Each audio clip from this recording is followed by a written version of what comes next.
उत्तर प्रदेश के जनपद गाजीपुर में जहां यूपी के कैबिनेट मंत्री ओम प्रकाश राजभर का बयान, प्रदेश में 8 साल में न दंगा हुआ न कर्फ्यू लगा। ओपी राजभर छुट्टा सांड की तरह घूमते अपराधियों पर लगाम लग गई। ओपी राजभर अखिलेश यादव के कन्नौज और गौशाला पर दिए बयान पर किया पलटवार।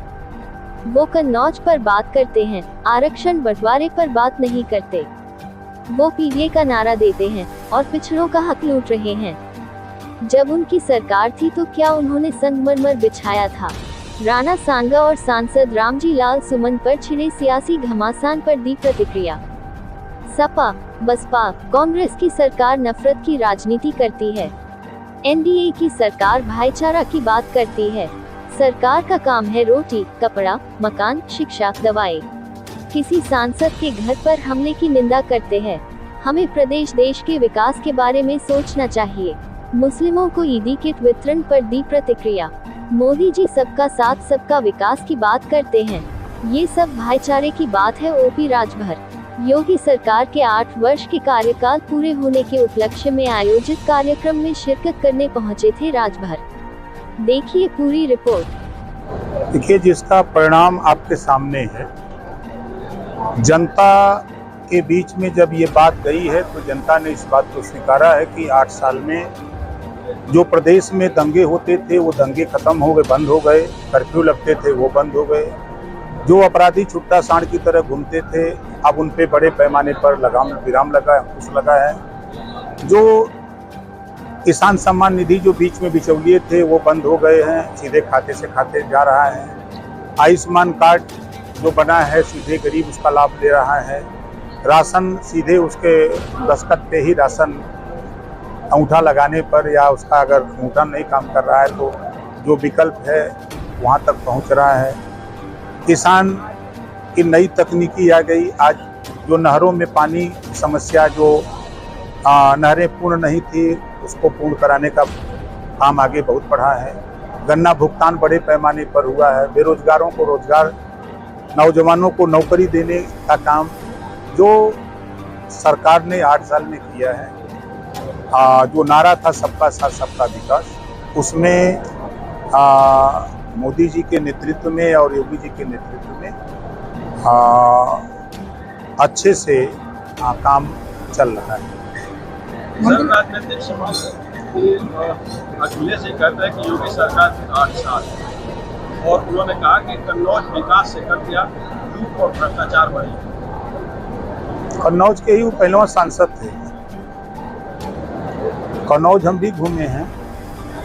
5 साल लगातार वो मुख्यमंत्री थे। वो कन्नौज की बात तो करते हैं लेकिन 27% आरक्षण के बंटवारे की बात नहीं करते। देश में रोहिणी आयोग का गठन हुआ, रिपोर्ट आ गई, समीक्षा भी हो गई, उस पे चर्चा ये नहीं करते हैं। लोकसभा चल रहा है, वहाँ इसको बोलने की हिम्मत नहीं है। हक लूटने का काम जहाँ है वहाँ नहीं बोलेंगे। पिछड़ों का हक लूटने में माहिर नारा देते हैं कि हम पीडीए चला रहे हैं, लेकिन नाई गोड़ पाल प्रजापति राजभर चौहान बिन केवट मल्ला दुल्हा दुनिया सारी साईं दर्जी फकीर का हिस्सा किसने लूटा? 5 साल में 27% आरक्षण का लाभ कौन ज्यादा उठा रहा है? ये वो क्यों नहीं बोलते हैं? मंत्री जी, अखिलेश यादव का ये भी कहना है जो यूपी सरकार की गौशाला है उससे बदबू आ रही है। सर, उन्होंने ये कहा है कि उन्होंने संगमरमर बिछा करके, उनकी सरकार थी तो संगमरमर बिछाए थे। उन्होंने ये कहा कि बीजेपी जो है दुर्गंध वाले काम कर रही है, जबकि हमने इत्र का पार्क बनवाया है, खुशबू मुझे पसंद है, बीजेपी को दुर्गंध पसंद है। देखिए, सपा, बसपा, कांग्रेस नफरत की राजनीति करते हैं, नफरत का बीज बोते हैं। और एनडीए की सरकार भाईचारा की बात करती है, सबका साथ सबके विकास की बात करती है। ये चीजें एनडीए सरकार में है। वहाँ नफरत है, यहाँ भाईचारा है। वहाँ हक लूटा जाता है, यहाँ हक दिया जाता है। ये अंतर है। लेकिन लोग तो कह रहे हैं कि सांड पकड़ने में जो पैसे खर्च होते हैं उसका पैसा कहाँ गया, घोटाला हुआ, इस तरह की करता है। अब उनके नजर में यही सब दिखबे करेगा और कुछ तो दिखेगा नहीं। मंत्री जी,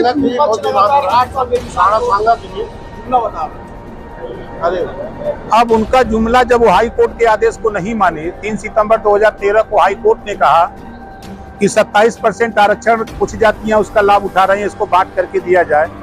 तो मुख्यमंत्री वो खुद थे, उन्होंने हाई कोर्ट के फैसले को नहीं माना, तो जुमला तो लगेगा ही। मंत्री जी, राणा सांगा को बताया गद्दार की ओर से। अब देखिए, लोगों को रोटी, कपड़ा, मकान, शिक्षा, दवाई के विषय में एनडीए सरकार हम लोग काम कर रहे हैं।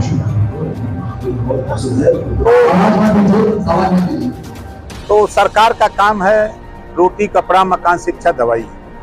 ये नफरत का बात बोल करके, नफरत का बीज बो करके, नफरत फैला करके राजनीति करने वाले लोग बिना वजह की चर्चा करते हैं। सर, लालजी सुमन के घर पर जो हमला कल का हुआ है, उसे आप किस नजरिए से देखते हैं? देखिए, किसी सांसद के घर पर अगर हमला होता है तो ऐसी उसकी हम निंदा करते हैं। ऐसा नहीं होना चाहिए। संविधान है, संविधान के दायरे में कानून है, कानून के दायरे में काम करना चाहिए। होली पर जुम्मा को लेकर विवाद हुआ और अब ईद पर नमाज को लेकर विवाद हो रहा है। कहा जा रहा है कि सड़क और छत पर नमाज नहीं पढ़ी जाएगी। कहीं कोई बात नहीं है। होली और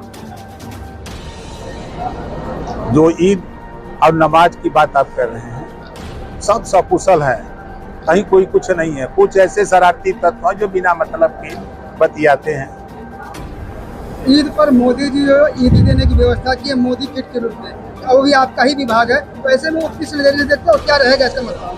वो सबका साथ सबका विकास की बात हो रही है, भाईचारे की बात हो रही है। अखिलेश जी के भी सुर बदल गए इस मामले को लेकर कि हम जातिवाद नहीं, बाकी राणा सांगा वाले मामले को लेकर हंगामा चल रहा है। देखिए, हम बार बार यही कहते हैं कि हम लोग देश की जनता, प्रदेश की जनता के लिए सोचें, उनके विकास के लिए सोचें।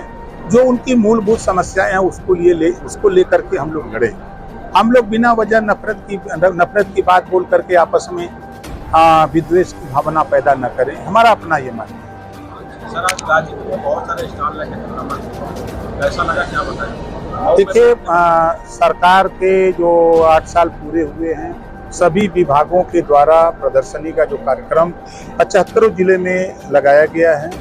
सभी हमारे जिलाधिकारी, हमारे मुख्य विकास अधिकारी, हमारे पुलिस अधीक्षक, हमारे सभी अधिकारी कर्मचारी बखूबी अपनी विभाग में जितना उन्होंने काम किया है, अच्छा प्रेजेंटेशन उनका रहा है। हम हर प्रयास हमने किया कि हर स्टॉल पर जा करके, परसों भी देखा, कल भी देखा और आज भी देखा, तो वहाँ जाने पर, देखने पर भी और जनता के बीच में भी दोनों में सामंजस्य है। काम आगे बढ़ा है, प्रदेश विकास के रास्ते पर बढ़ा है। मंत्री जी, आपके विधायक मऊ सदर से जमानत मिल गई? भैया, वो सुप्रीम कोर्ट से जमानत मिली कि हम भी हैं। आपसे कुछ चर्चा हुई? नहीं, हमसे कोई चर्चा नहीं है, टेलीफोन से बात हुई है। हाँ, हाल चाल हुआ है और कौन बात होगी।